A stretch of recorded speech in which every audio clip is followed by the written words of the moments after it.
A história que veremos a seguir é uma história de fé e de cumprimento da verdadeira palavra de um homem de Deus, pois promessas feitas a Deus temos que cumprir. Jefté foi um personagem bíblico que aparece no livro de Juízes, especificamente nos capítulos 11 e 12, no Antigo Testamento. Ele foi um dos juízes de Israel, homens escolhidos por Deus para liderar e libertar o povo de Israel durante períodos de opressão. Jefté é notável por sua origem e pelas observações evidentes que o cercam. Origens de Jefté. Jefté nasceu em Gileade, sendo filho de Gileade e uma prostituta. Quando jovem, Jefté foi expulso de casa pelos filhos legítimos de Gileade, que não queriam dividir a herança com ele. Jefté então se afastou e passou a viver na terra de Tob, onde se associou a outros homens de caráter duvidoso, formando um bando de aventureiros. A convocação de Jefté.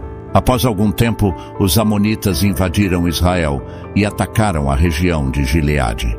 Diante dessa ameaça, os líderes de Gileade decidiram buscar Jefté, que era um homem valente e experiente em batalhas. Eles foram até Tob e pediram que Jefté os liderasse contra os amonitas. Inicialmente, Jefté questionou a atitude dos anciãos, já que havia sido expulso por eles no passado.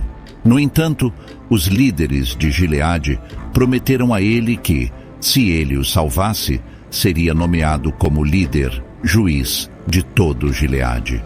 A vitória sobre os amonitas. Jefté aceitou a proposta e foi em frente para liderar os israelitas.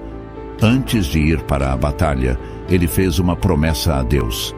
Se ele lhe desse a vitória sobre os amonitas, Jefté ofereceria como sacrifício a primeira pessoa que saísse de sua casa para recebê-lo após sua volta vitoriosa. Jefté travou uma batalha contra os amonitas e, com a ajuda de Deus, obteve uma grande vitória, derrotando o exército inimigo e garantindo a liberdade para os israelitas.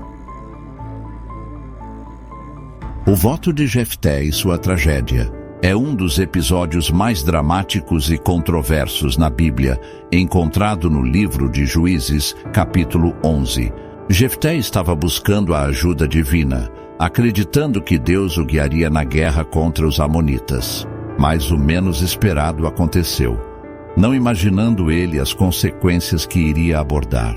Quando Jefté voltou para casa após a vitória, sua filha, única filha, saiu para encontrá-lo e comemorou sua vitória com danças.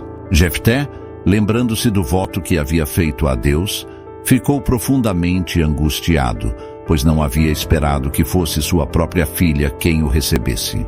De acordo com a promessa, ele sentiu que deveria cumprir o voto e sacrificá-la. Ele expressou sua dor, dizendo que havia sido levado a fazer o voto, e agora sua filha seria a primeira a ser sacrificada. A reação de sua filha foi marcante.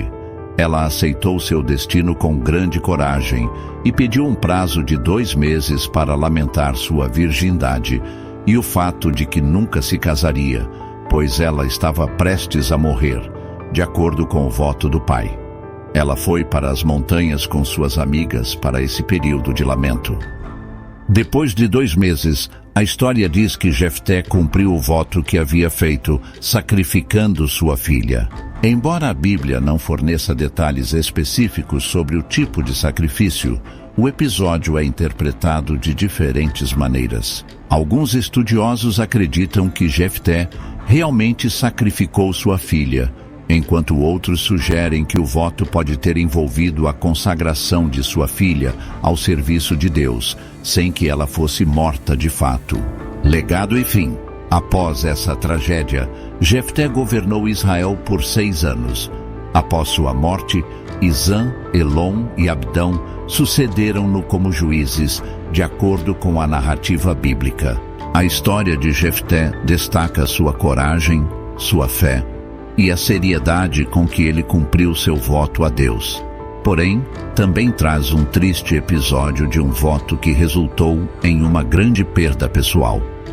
A história de Jefté é, até hoje, tema de debates entre estudiosos da Bíblia, principalmente em relação à interpretação do seu voto e à natureza do sacrifício que ele fez. A história do voto de Jefté e da morte de sua filha é um ponto controverso e com várias interpretações.